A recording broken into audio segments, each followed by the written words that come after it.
So I'm here with Gareth asking some questions about host families and how they can cope with the Chinese students staying at their home. So one of the questions we've received from the field, Gareth, is some host families telling us that they think that the student might be homesick. What can you tell us about that? Homesickness is an absolutely normal process of adjustment to living away from home. Everybody gets homesick, and it manifests itself in many different ways depending on the student and at many different times. Some students are homesick right away, some it takes weeks and even months to experience those feelings. It's often displayed in changes in behavior, some of which are overt and some of which are a little more subtle. Obviously, crying all the time is a very overt and an obvious thing to look out for. But students can change how they respond to you. Their sleep patterns can change, their habits can change. And if a host family suspects that a student is going through this phase, they should call the program manager right away. There's really not a lot we can do. We can bring in someone who, one of our student affairs staff, who can talk to them in their native language so they can express their emotions in a comfortable way, in a comfortable setting with someone who understands.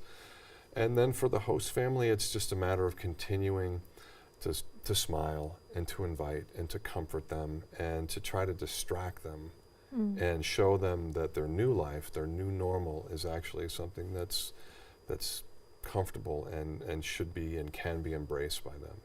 So Gareth, what kind of activities can I do with the student to distract them from their feelings?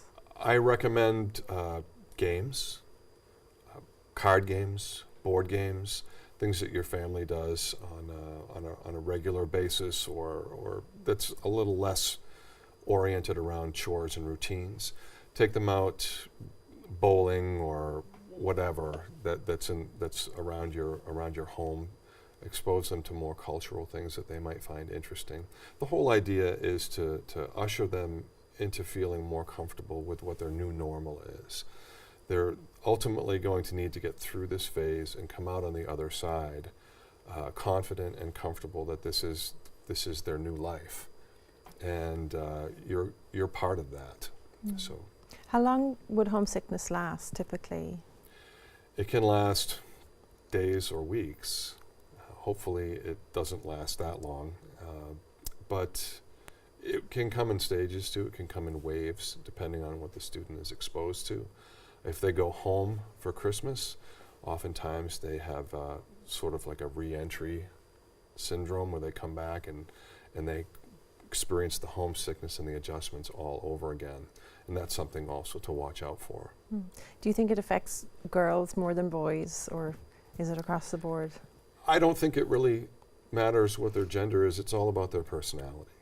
It's all about their coping skills and oftentimes how well prepared they are, how emotionally mature they are. I suppose it would be fair to say girls tend to be a little more emotionally mature, but I don't know. I don't think there's any predictable pattern with that. I think some of the students are very well traveled and very used to being away from home, and then some, this is really the first time that they've left home. Yes, that can definitely be a major influence, you know, if they've been through this sort of thing before. Do you think having somebody to speak with them in their native language is a help? Yes, I do. It's absolutely a help. It's not just about the language, it's about the culture.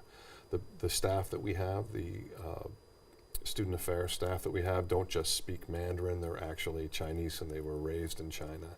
So they understand the differences and the adjustments that the students are going through. So thank you for listening, and I hope you found this helpful. My name is Madeleine Golda. My name is Garrett Walker.